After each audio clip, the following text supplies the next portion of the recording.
welcome to the Gruber Morning Show, the special Tesla Roadster portion of our podcast. And a very special guest today. We have our shop manager, Mike Manning, who is here, also a master mechanic, and we're going to talk about everything gear. I'm Pete Gruber. I'm Mark Schaffner. Michael Manning. So one of the things we wanted to start with was the Tesla actually came to us a couple of weeks ago. And one of the Tesla Roadsters that we had serviced a few years back was at a service center. And Roadsters are notorious for sometimes losing their mind. Mm-hmm. The VMS gets corrupted, and the software, the firmware blows. And it turns out every Roadster that comes in our service center is backed up. Yep, we take a backup of the VMS and any of the log files. Mm-hmm.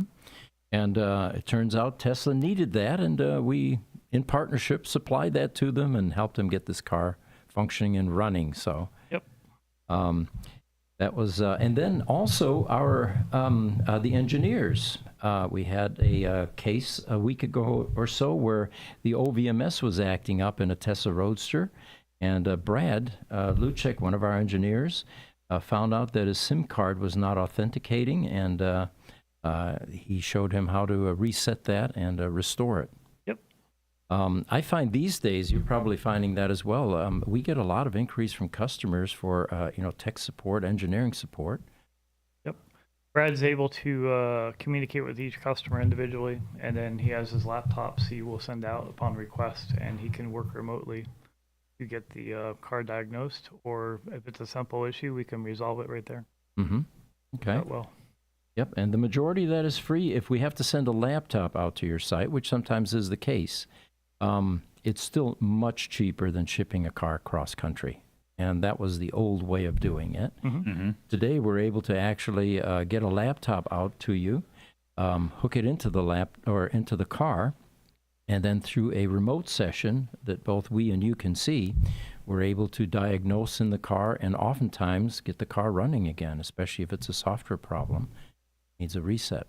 Yep, and Brad can also, if you pull log files and send it to him, he can also run down the log files before we send the laptop out. Mm-hmm. So it kind of speeds up the process. We can see what's going on with the car, any of the codes, any of the history of the vehicle. All that is visible in the log file. So we do a pre-diagnosis, Yep. basically. Okay. You know what? We might as well just get right into the gearing portion. We've got some other topics that we were going to cover, but it occurred to me that, let's see if I can find that image. I was going to show you the shop first. There's our JPEG. There we go. And this is the mechanical portion. Maybe you can describe this a bit better than I can, Mike. And that's Mike there, by the way. So this is our area where we work from. We have started doing a lot of the LDU, which is the large drive units, and a lot of the Roadster transfer cases. And we kind of put this area together to be able to disassemble. Where I'm standing at right there is where we kind of disassemble everything. There's, transmission fluid that's in these that kind of goes everywhere, so we kind of contain it to there. Next to where I'm standing, the little orange thing is kind of barely visible. That's our special tools box. And then just off to the left of me is where we start measuring everything out, cleaning the parts, making sure everything is where it needs to be. And then directly behind where I'm at is a LD, which is the large drive unit for the Model S's on a stand. And then behind that is our assembly area where we can lay everything out and start assembling the drive units. Mm-hmm. So keeps everything really clean, kind of separates the stuff. So the last thing you want to do is be putting a drive unit together, a bunch of grease and oil, or small debris from the gasket materials, things like that, getting mixed into that process. Right, right. So aging is occurring with both Roadsters and with the later sexy vehicles. Yep, we're starting to see that. Mm-hmm. And what are some of the symptoms that a customer might see if their sexy vehicle is beginning to manifest gear problems or drivetrain problems? So we'll see pretty much every LDU will have a coolant issue where coolant from the cooling system of the pack will start to go inside the drive unit. So there's a speed sensor in the back. Every inspection we do on those vehicles, we pull that sensor out. If it's got coolant on it or any moisture, That's a failure point that won't fix itself. The drive unit will have to come out and then get repaired. Now, if you're driving down the road and you hear like a whine noise, it's kind of like a milling sound. That's where it's gotten worse to the point where the bearings are beginning to fail. And when they begin to fail, the inside the drive unit starts basically machining itself down like on the lathe in the shop. So those involve disassembling and replacing the bearings. These are some bad bearings we've already replaced. We have ceramic versions that we use as well. So by the time we assemble the S model back together, it gets a delete plate to bypass that problem from happening in the future. Goes back in the car and ready to go. And the ceramic bearings are actually an improvement over the old Yes. steel type? Yep. Okay. Less rolling resistance. They don't conduct as much as these bearings can cause other issues as well. The other issues we find, and this is in the S and in the Roadsters, these are old dried out hoses. This is a good example. It just came out of a Roadster, but they start to swell up from the gear oil. And we're finding this on the S's too. They start to crack. Can you show that in the camera view? I changed the camera view a little bit. There you go. Oh, there we go. Okay. Yeah, you can see the swelling there. Yeah, the swelling goes on, and then this supplies all the oil to the gears and everything inside the drive unit, and so these things start to age out and they start to crack. Like you can kind of see some cracks in the light right there on this one.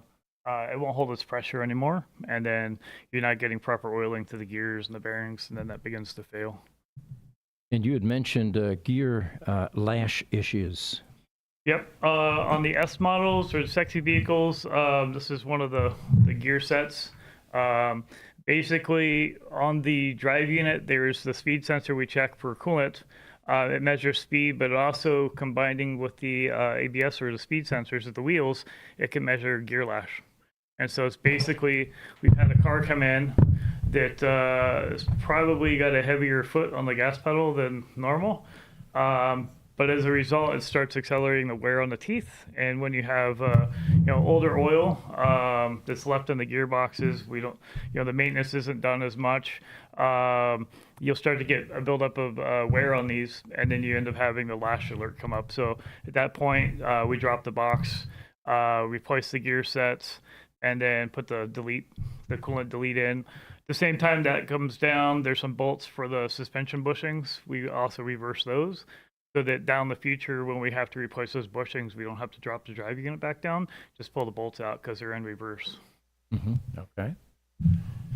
Now, in the what would a customer with a Tesla Roadster, for example, begin to what kind of symptoms would there be with a gearbox beginning to deteriorate and fail? Hard shifting is one of them. You'll hear like a loud clunk, or when the vehicle rolls, you'll hear some clicking noises, things like that. What that comes down to is there's a shift paw mechanism in there. Let's see if we can pull these out.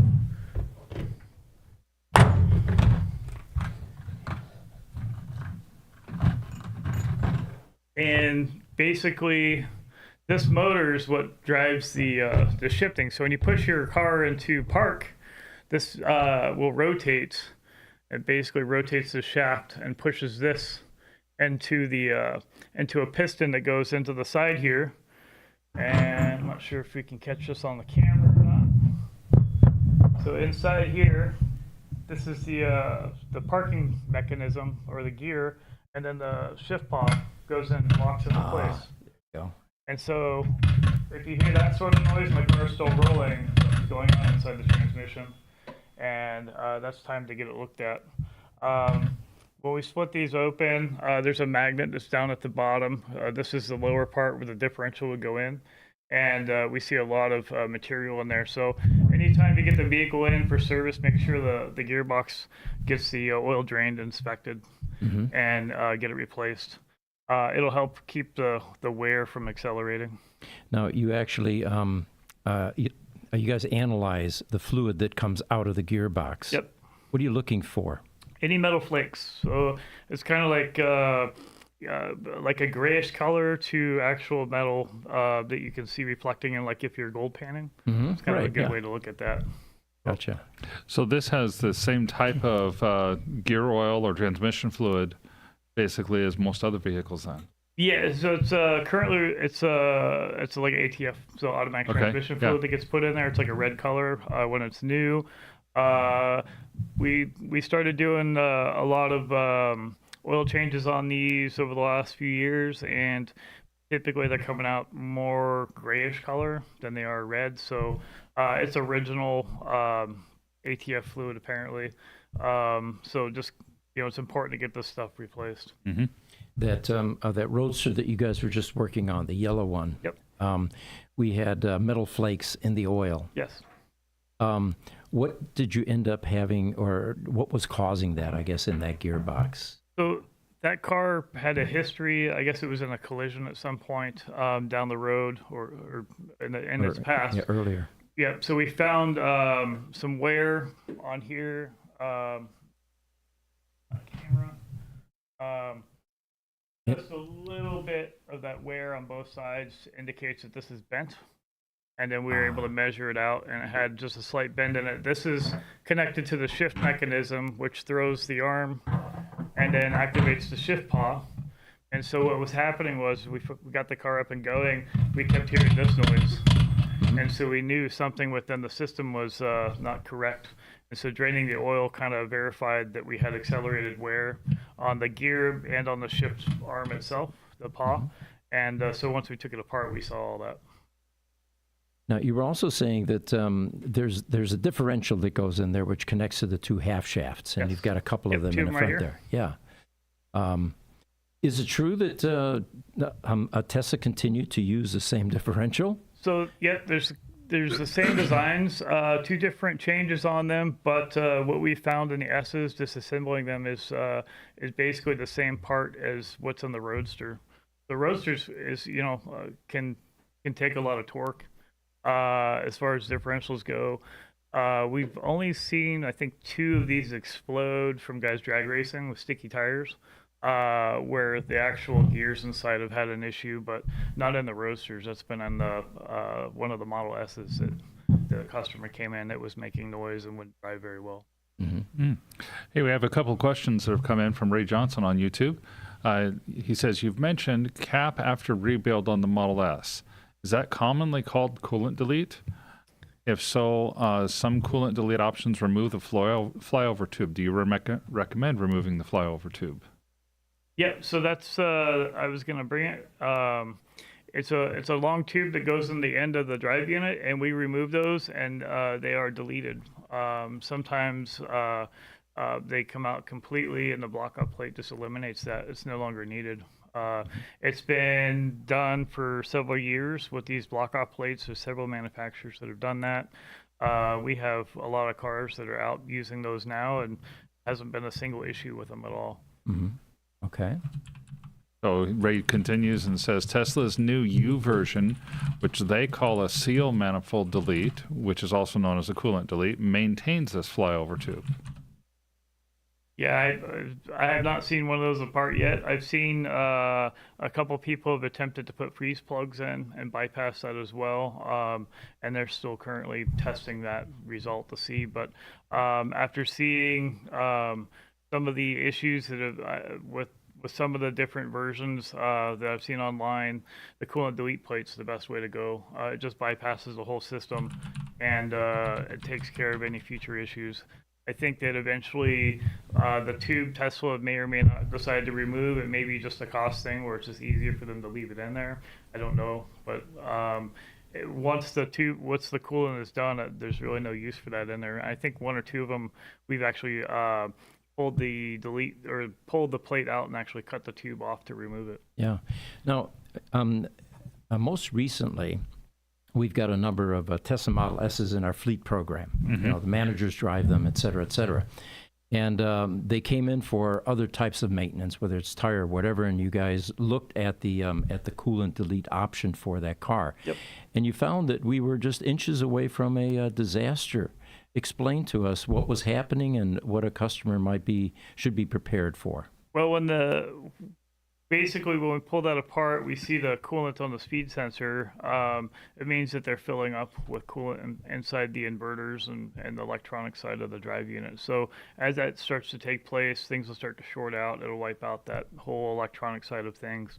And then it gets expensive. I think when we had some quotes done from Tesla, they were about $8,000 to have that drive unit rebuilt, or them send us a reconditioned one. And then I think there was a like a $800 charge or $1,200 shipping charge to ship that out to where it needed to go to get put in the car. So yeah, if you get a cooling alert on your Model S on the screen, that's something to pay attention to. Coolant's not really something in Teslas or pretty much any vehicle that's a consumable. It's not like putting gasoline in your car and eventually got to top it back off again. So once coolant's put in there, it's like brake fluid. If you get an alert for brake fluid, it's going somewhere. We need to stop and take a look at it. Coolant's no different. If the coolant's dropping in your car, it's either going in the drive unit or in the packs, pretty much the two places it'll go. So getting that inspected as quickly as possible, especially if you don't hear any milling noises or anything in the drive unit, that allows you to potentially catch it before it becomes a new drive unit for the car. Mm-hmm. Now, as a customer with a Model S, are there any particular years or styles that are more prone to this type of damage? In other words, what should a customer think about in terms of a inspection for eliminating or finding this type of problem? So the LDUs, which is the large drive unit, it affects every single one. Every So, single one, okay. Yep, every S with the LDU, it's not a matter if, it's just a matter of when. Mhm. So I recommend anytime the vehicle goes in for service just to pull that out if the delete plate hasn't been installed. Once the delete plate's been put in, it's no longer an issue. So you don't Okay. have to worry about checking that unit for any sort of coolant or moisture inside. And that's become a standard procedure, I'm assuming, at our service Yes, center? that's what we do. Every single car comes in, we do the courtesy inspection, and part of the courtesy inspection is we pull that speed sensor out and make sure there's no moisture, and if there is, we recommend to the customer to have the drive unit dropped, replace the plate on the back with the delete kit, and then if in fact coolant does get in there, when we disassemble everything, we can clean everything out, let it dry out, and then reassemble it and put the delete plate back on it then. In advanced cases where the milling noise has been ignored or the coolant has saturated the inverter, is there a point of no return where it's no longer possible to rebuild or repair? Yeah, if the drive unit starts to self-destruct itself or start taking out windings or things like that, then yeah, we do have a selection of parts down there that we can take from other drive units. We have a supply of those. So if we get sent the drive unit or a car comes in and we rebuild it, if we disassemble it, clean everything up, and if we find that you have a bad part, we more than likely will have a part to replace back in it to get the drive unit back on the road. Okay. I'm kind of looking for an opinion from you here, but it sounds like this has been an ongoing problem. Do you think that there are some things that Tesla could do to improve this design to prevent this from occurring?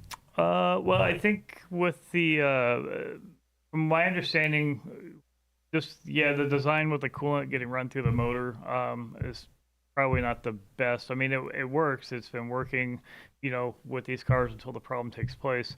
I think with them trying to change the design to improve it, to kind of either slow it down, I don't think there's enough cars on the road now with their new design to see if the coolant issue is completely eliminated. But putting the delete plate obviously is going to be the best way to go. It's hard to say, what their original intent was of running the coolant through there. If they were trying to overbuild it, thinking that, okay, Arizona here, we get a lot of heat, so we want to keep temperatures under control. Maybe that was their original thought. And just turns out that the problem came about and everyone's deleting it, and now we're finding out it's really not needed. Yeah. Well, it seemed like a good idea at the time. But, Yeah. So with the Tesla Roadsters going on 17 years now, and some of the aging issues, we do inspect all of the fluids in the gearboxes Yes. on the Roadsters. That's a part of our procedure at this point. It seems like the gearbox is pretty robust. It doesn't seem like we have the same types of issues like we do with the later Model S's or the later sexy vehicles with the coolant delete problems. Yeah, there's no coolant that goes through any of that, so it's built pretty well. The only issues that we've seen with this stuff is just with the shift paw.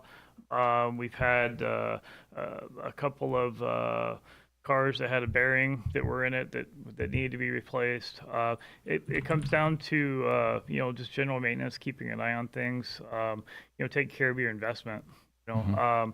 But drive unit wise, there's no coolant or anything in that whole system. So usually everything goes up to the battery pack and then back up to the front of the car. Mm-hmm. Have you seen any correlations between a Roadster owner that drives their car a bit more aggressively and any symptoms or any kind of failures that occur with that? No, it seems to be you can drive them pretty hard, and I mean, you test drive our cars and our test vehicle itself. You drive it pretty hard, and it gives whatever you put back. Mm-hmm. So I think that as long as you keep an eye on the brakes, the suspension, the tires, the bushings, things like that. Especially right now we're getting into the summer months, so HVAC, making sure that's working correctly, the rest of the cooling system's working. The cars do very well, and I think as long as the battery packs continue to get better and better with each version they do, I think the cars will continue to work really well and continue into the next several years like they've been. One might almost say that the Tesla Roadster drivetrain is a bit more reliable than the later sexy vehicles. Yeah, okay. Definitely. In fact, we have a couple more questions on those sexy vehicle stuff. First, we'll do Ray Johnson.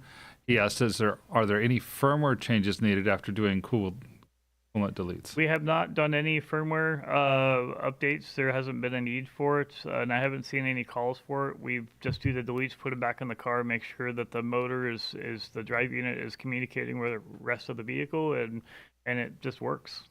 Well, and then Niels from the Bion Danish Genome Institute asks, do you have experience with RVS treatment?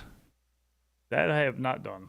Oh, no. Okay. He says, I think it works because the oil temperature on my air-cooled BMW went down between 5 and 8 degrees centigrade, which is that's pretty significant. Yeah. Mm-hmm. It looks like we've got somebody knowledgeable on the Roadster gearbox. Clark Leakins from YouTube. He says, rebuild of Roadster gearbox, replace bearings, and set gear backlash with dial caliper, like set up ice differential. Also replace parking pawl. Confirm pawl motor is working properly. Yep, that's a lot of what we do. I have a dial indicator that we put in. We check the runouts as well. And as I was talking to Pete the other day, we paint a stripe across the gear, and we rotate it after everything is assembled, take it back apart, and make sure that we get proper contact across the teeth of the gear. That way that we know we're transferring as much torque across the area supplied. If you have your preload or something off, you only get a certain amount of torque set across maybe half the surface, and then that's when you have an issue of potentially breaking up one of the corners of the gear itself. So, have we seen some half shaft issues with the CV joints? Usually it's the boots that dry up, and then when they dry up, we send those out and get them replaced. I don't think we've seen very much. Maybe one that's had a CV axle issue, and I think that was just crazy luck because I've been doing this about 2 years with the Roadsters, and it's not like you see on a gas-powered car where you get in the car and you go around the corner, especially a front-wheel drive car with CV axles, you hear that clicking when you turn the steering. And I'm pretty sensitive to the Roadsters, and it makes it easy because they're so quiet. And so you would hear that stuff right away. So I haven't seen very many CV axle issues with that. Yeah. We have a question from the earlier podcast from YouTube. Ghost Privacy asked, hey guys, is it possible to switch my 2021 Model 3 plus SR Plus 990 motor with a 980? And you know what? We drew a blank. We don't know. We don't work on many Model 3s yet. Yep, they've been pretty good so far. So we haven't had one end that need any use or work on them. So Yeah, it's what, just the first few thousand of them right now that have gone off a warranty. yep. We're not going to really see warranty work, the post-warranty work come until about the end of 2026. Yeah, in our business, we work in the past mostly because while these products are under warranty, they get free service at the service centers, and we can't extend that. Yeah. YouTube, Clark Leakin says every LDU will return for a rebuild. Newer factory designed seals for inverter cooling are good. The kits that we're supplying with our rebuilds come with brand new seals, everything with it. It's a really complete kit. Some of the small individual seals that we thought would be hard to find come in that nice build kit that we get. And so I don't think that we're going to see much once we rebuild them and reseal them. I don't see any long-term need to take them back apart because every single seal in that is replaced. Mm-hmm. Interesting. And then YouTube, Ray Johnson has a question that Clark Leakins answers a little bit later. Does Tesla still sell remanufactured and or Roadster drive units, or is the only repair option third-party repair? And Clark later on replies, says Tesla has and can rebuild gearboxes. Tesla does have a supply of OEM Roadster motors. Yeah, I was unaware of that, Yeah, actually. not aware of that as well. Yeah. We have our own supply, so we don't need to investigate, I guess, Yeah, typically. yeah. But that's great news, by the way, because the concern always is Tesla continuing to support the Roadster? Do they still have parts? Yeah. Good. Okay. So what else can you tell us about the props that you brought here today? So here's the different types of differentials that are in here. The biggest differences between the two is the pin that's captured. This one uses a push pin in there to keep it secured in there, and this one has a bolt that they put in. It keeps it from backing out.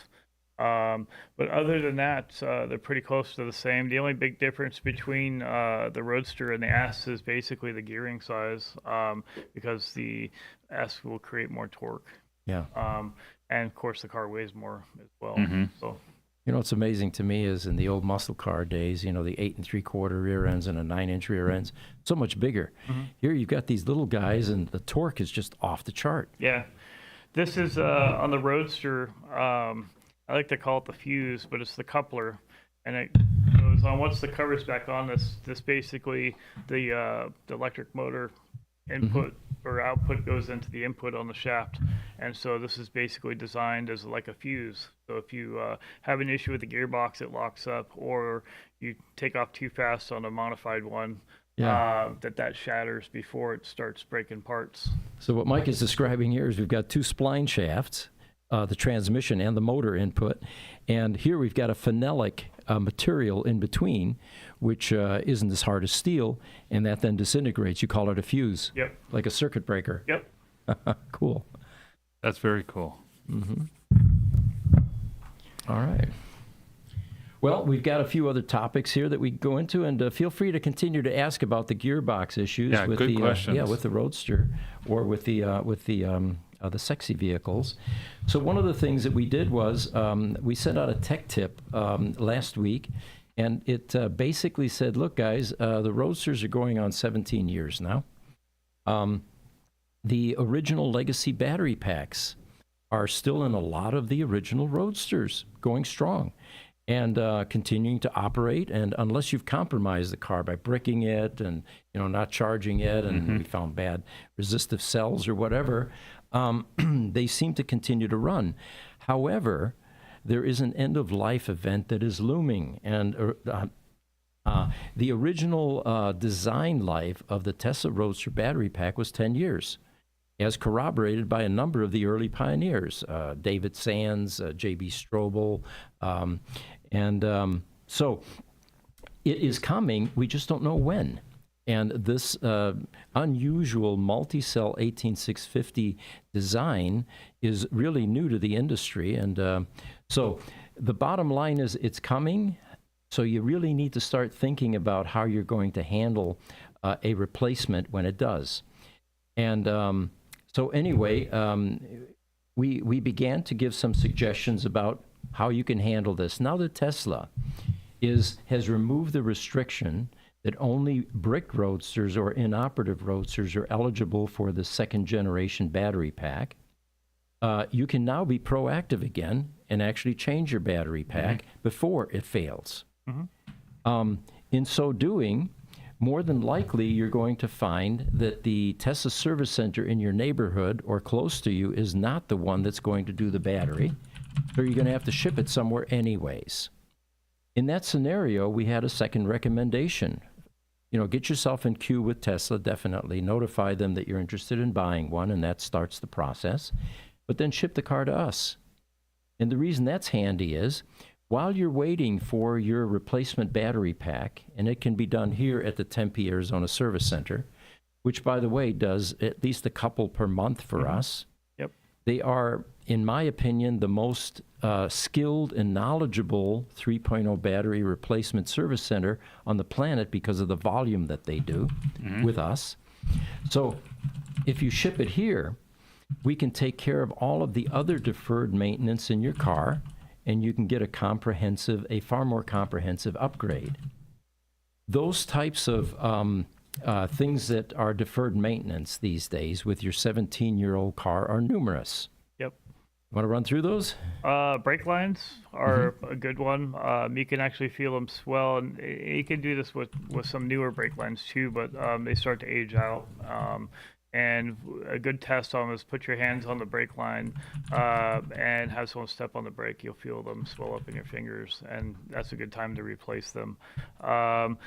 Let's see, we got some coolant hoses that are on there occasionally that pop up. What else? We got shocks, suspension, the bushings. We've seen a couple of cars that come in that are super clean, almost look like museum pieces, but the bushings just age out. The rubbers, Cracks. just cracks, and it's Lotus parts for the most part, and built on EUK, and they just age out after some time. So, let's see what else we got on there. Well, the electronics. Yeah. Here you're Electronic getting stuff. a brand new battery, Yep. but you're leaving that old inverter in the power electronics module full of engineering problems and wear items like 21 electrolytic capacitors, contactors. And the worst one is the old insulating material, which is drying up, deteriorating, and eventually will short an IGBT transistor with 400 volts on the collector plate to ground. Makes a big noise. Makes a big noise. It destroys boards. And when I say destroys boards, these are not boards you can run down to AutoZone and buy. They don't make them anymore. So proactively taking care of your deferred maintenance along with a battery swap makes perfect sense. Yeah. And some of the things that we listed aren't being done at the Tesla service centers. Like the PEM rebuild, for example. They when they do the 3.0 pack, they replace the DMC board and they update the software in there. But as far as the caps or any of the other electronic items, they don't do. Right. So that's when you put a fresh pack in there, the demands for everything else are, is going to be harder on the PEM. So getting stuff refreshed at the same time is a good way to keep the car running for years to go. Yeah. So if you're going to ship your car somewhere, ship it to a service center that can take care of all of the deferred maintenance for you. And we can start the process while you're waiting in queue for your 3.0 battery pack. So when that's done, we're ready to send the car back to you, completely upgraded. Yep. We had some interesting comments since we sent out that tech tip. One of them said, I wish I'd known this. I sent my car to the service center. It's already getting the battery replaced. You mean now I have to send it to you as well to get the rest of the stuff done? Well, eventually, yes. So anyway, keep that in mind. If you're interested in getting your battery replaced proactively, take care of all the deferred maintenance. Instagram, Kubi Ryder says, does Tesla use an IPSM, interior permanent magnet synchronous, or SPSM, surface permanent magnet synchronous rotor?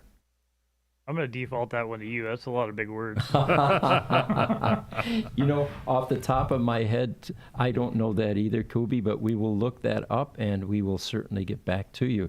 One of the reasons that we're kind of scratching our heads here is, when was the last time you took a drive motor apart for a Tesla Roadster? It doesn't happen. No, it doesn't happen. And so I think we've since I've been here, maybe 3, maybe we've taken apart. So, yeah, they're built really well. Yeah, they don't tend to fail.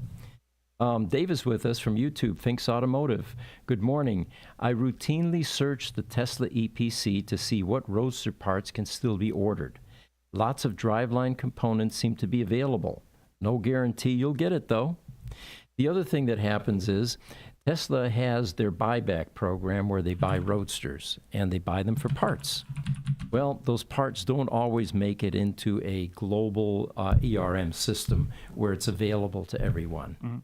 So you can get different results at different service centers. I remember one customer was surprised when he went to a service center. He says, I need a spat for my front, wheel arch liner or whatever.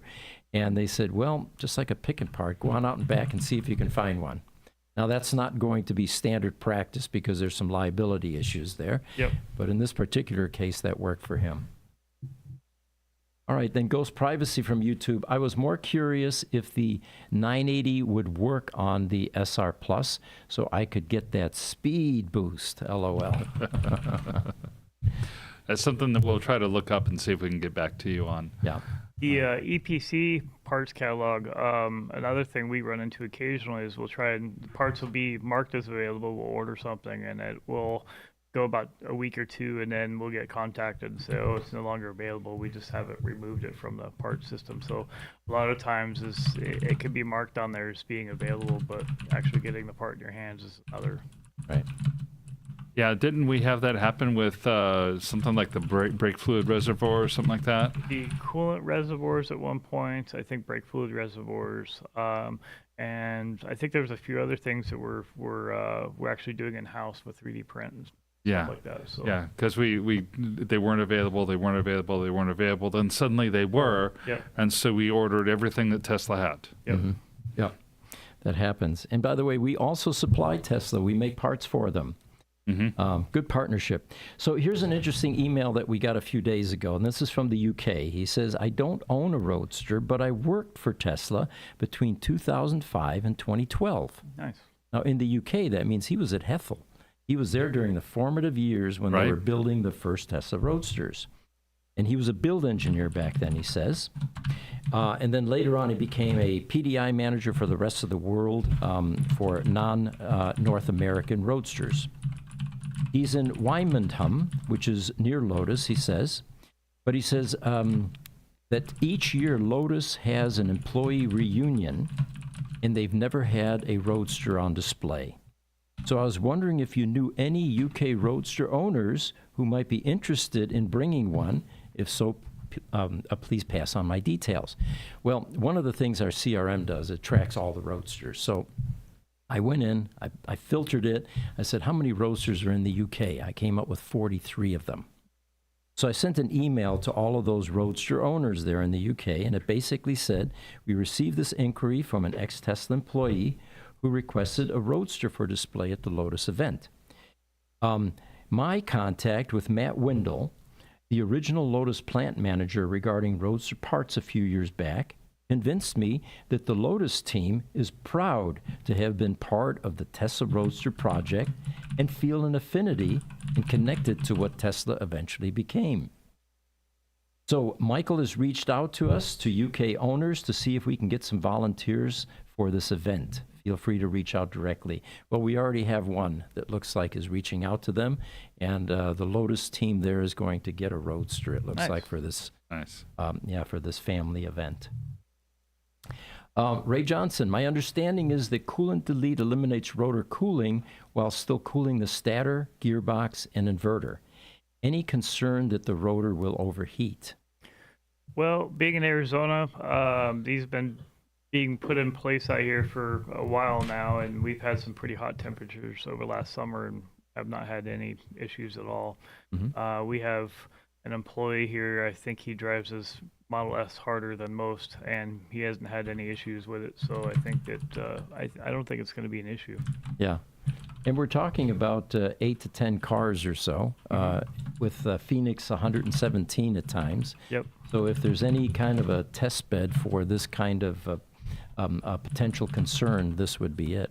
Yeah, it's like our Roadster testing that we do during the summertime to kind of come up with ways to combat the heat. And it's a great place to do that. Doing the gold foil and the thermal management stuff inside the PEM. Anytime we can keep that number down, it gives you a little bit more performance back, or gives you a little bit longer drive time in the hot temperature as well. We had a question from a customer, actually here, Mike. It was regarding wheel bearings. And Yes. do we ever replace wheel bearings on Roadsters? And you answered them. Maybe you can address that a bit as well. So wheel bearings on Roadsters, if we're doing powder coating, we inspect them really well. Roadsters don't typically, if you stay with the stock wheels, they tend to not be so hard on wheel bearings. A good way to see a wheel bearing going bad is sometimes they'll whine. You can hear that. But lifting the car up on the ground and just grabbing the wheel and just kind of shaking it kind of front to back and then top to bottom, and just seeing if there's any play in there. I think we've done maybe 2 or 3 cars total, I think, and a lot of them default down to we're doing the powder coating on the control arms and the knuckles and things like that. And now you have this big, giant, flaky, rusty wheel bearing, that we kind of don't want to put back in there because it's a matter of time before it goes. So we end up just replacing them at that point. So once the car goes back together, the customer can drive it for another, 20 years without having to worry about any of that stuff. And it cuts the labor down too, because we already have the part off during the powder coat process. So it's just a matter of changing out a part. Sure. So we've got another interesting item here. There is a Tesla Roadster at a museum in Reno, Nevada. Actually, Ray Johnson is the one that pointed this out. He went to visit the museum. I've got a picture here that we can throw up, guys. There we go. This is at the Reno Auto Museum, and it is a Founders Series Roadster. They got a couple of things wrong here, or at least one of them. This is VIN number 10, by the way. But the placard on here reads something like this. There were 27 Founders Series Roadsters built. They technically were not supposed to get into the hands of customers because they're, like engineering prototypes. They're the crash test cars. They're the ones that get beat up pretty badly. But what we have heard over the years is, money was pretty tight back then, and you just didn't discard a car if you could find a customer for it. So some of these, fortunately, went out into the customer base. We've worked on a number of them, and there really were no design compromises. It's just that they were a little bit different than the other Roadsters. So this is VIN number 10. It rolled off the assembly line July 7th, 2008. The total run, they say, was 2450. It was more like 2412. And it was discontinued in the United States in 2011, 2012 in Europe. And then, of course, Elon's, one of his personal Roadsters, is now out in space, and Starman is riding around the universe with it. Yes. The rest of this is, the color on this is actually not a racing green like the placard says, but it's the signature green, which has a little bit more blue in it, and you can see a little bit more of the bluish highlights. It's a little bit lighter. But other than that, if you're ever up in that neck of the woods in Reno, Nevada, with the rest of the cars there, and there's some exquisite cars from the last century, this Tesla Roadster proudly sits there on display. It's got the traditional backwards wheel on it too on the front. Oh yeah, there you go. Yeah. Yeah, any real Roadster mechanic would not allow that to happen, right? I think we have one more comment here. Booby Rider says, I have a deep question. What's the real reason behind the ground cable which connects the high voltage parts to the vehicle chassis? They call it ground, but in my perspective, it is not. I don't. Do you know what that answer is? No, I don't. Okay. You're the electrical guy, so. Well, I go back to my digital equipment days when, in Massachusetts, which is where where digital equipment started. They were building computers, of course, and then peripherals eventually. Well, it's fairly humid in that part of the world, and you know, you don't have static problems. So they decided to bring their small line printer production line out here to Phoenix, which is where I was working. And what we found was all kinds of crazy problems. And it turns out it was static electricity. They used to have dot matrix heads that would go across, the platen with a paper in between and a ribbon. And that constant movement across the paper generated static electricity, which then discharged into the chassis, which then caused all kinds of problems with the electronics because you had LSI chips. So the fix eventually was ground cables, you know, the braided ones, the big, thick, heavy ones that completely cleared up all of this. My guess would be that some of the early engineers at Tesla realized that this is a liability, and they're the ones that mandated these kinds of ground cables throughout the Roadster. Like all the overbuilding they did inside the ESSs with the smoke detector and all the extra stuff. Yeah, because they had no idea how this battery pack was going to survive in the real world. Yep. Collisions, driving it into a lake or whatever. And but with electronics, there is so much radio frequency that is generated because it's not all 60 cycle like you have in your home. You've got pulse width modulated drives for the fans and the inverter and speed control and all of that. So that would be my guess, Booby Rider, is that it was just the engineers being proactive. Well, unless there are any final questions, we're coming to the end of our Roadster podcast. I want to thank Mike Manning for bringing the props and joining us for this very informative discussion. Thank you for having me. Love having you here. Very informative, very good information. Thank you. Thank you. Well, I'm Pete Gruber. I'm Mark Schaffner. Michael Manning. We'll see you next week. Thank you.